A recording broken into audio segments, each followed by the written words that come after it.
भगवद गीता का ज्ञान कर्म पर आधारित। भगवान श्री कृष्ण ने भी गीता उपदेशों में बिना किसी भय या चिंता के कर्म करते रहने की बात कही है।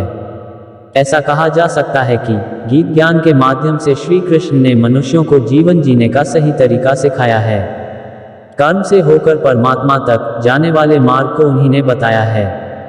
श्री कृष्ण का संपूर्ण जीवन ही एक प्रबंधन की किताब है, जिसमें प्रत्येक व्यक्ति के लिए जीवन जीने के लिए श्रेष्ठतम सूत्र हैं। कृष्ण का मानना है कि अगर व्यक्ति मस्तिष्क को शांत और हृदय को स्थिर रखकर प्रयास करे तो निश्चित तौर पर एक उत्तम परिणाम की ओर अग्रसर हो सकता है। वहीं आज आपको श्री कृष्ण द्वारा भगवद गीता में बताई गई उन 5 विशेष बातों की जानकारी देने जा रहे हैं, जिन्हें अपनाकर असल में व्यक्ति सफलता और सुख दोनों का आनंद उठा सकता है। जीवन के हर संघर्ष का सामना करो। श्री कृष्ण कहते हैं कि व्यक्ति का जन्म अगर पृथ्वी पर हुआ है तो संघर्ष भी उसे करना ही होगा। मानव जीवन में आकर ईश्वर भी सांसारिक चुनौतियों से बच नहीं सकते।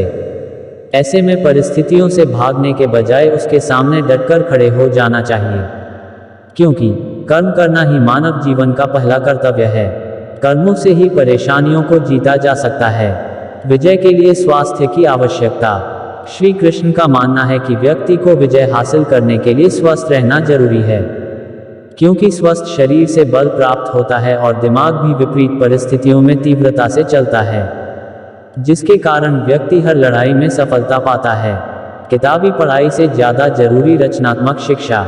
भगवान श्री कृष्ण के अनुसार शिक्षा ऐसी होनी चाहिए जो मनुष्य के व्यक्तित्व का रचनात्मक विकास करे। यानी कि मात्र किताबी पढ़ाई ही नहीं, व्यक्ति को जीवन के हर एक पहलू से कुछ न कुछ सीखते रहना चाहिए और अन्य कलात्मक क्षेत्रों में भी आगे बढ़ना चाहिए। रिश्तों की बहुमूल्यता समझें। भगवान श्री कृष्ण ने जीवन भर कभी उन लोगों का साथ नहीं छोड़ा जिनको मन से अपना माना। रिश्तों के लिए कृष्ण ने कई लड़ाइयां लड़ी एवं रिश्तों से ही कई लड़ाइयां जीती।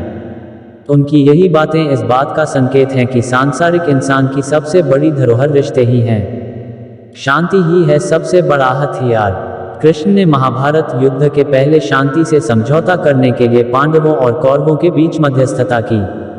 हालांकि दोनों ही पक्ष युद्ध लड़ने के लिए आतुर थे, लेकिन कृष्ण ने हमेशा चाहा कि कैसे भी युद्ध टल जाए। झगड़ों से कभी समस्याओं का समाधान नहीं होता है। शांति के मार्ग पर चलकर ही समाज का रचनात्मक विकास हो सकता है। कृष्ण ने समाज की शांति से मन की शांति तक दुनिया को यह समझाया कि कोई भी परेशानी तब तक मिट नहीं सकती जब तक वहां शांति ना हो, फिर चाहे वो समाज हो या हमारा खुद का मन। अपना ध्यान रखें और जय श्री कृष्ण जरूर बोले।